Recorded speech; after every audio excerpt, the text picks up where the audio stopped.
V srdci Arktídy žil malý ľadový medveď menom Miky. Miky vždy s obdivom sledoval, ako na oblohe tancujú polárne svetlá, ale nikdy sa neodvážil priblížiť. Niektorí hovoria, že tí, ktorí sa odvážia hľadať svetlo, nájdú odvahu a seba poznanie. Ale jedného dňa, keď sa búrka upokojila, Miky sa rozhodol hľadať polárne svetlá. Vydal sa na cestu, aby našiel odpoveď na svoju otázku. Čo sa skrýva za svetlom? Polárne svetlo nemôžeš nájsť vonku, Miky. Najprv ho musíš nájsť v sebe.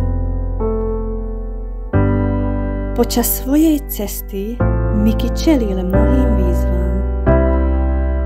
Hlboký sneh, ľadový vietor a temnota neznáma ho skúšali na každom kroku. Ale malý ľadový medveď sa nevrátil späť.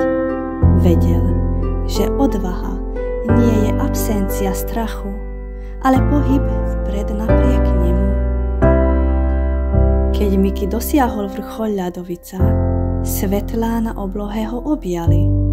A v tom momente si Miky uvedomil, polárne svetlo bolo vždy s ním, žiarilo zvnútra.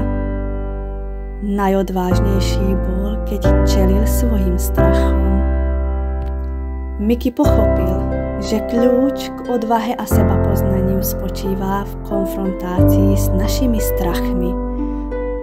A ak sme dosť odvážni, naše vnútorné svetlo bude vždy žiariť.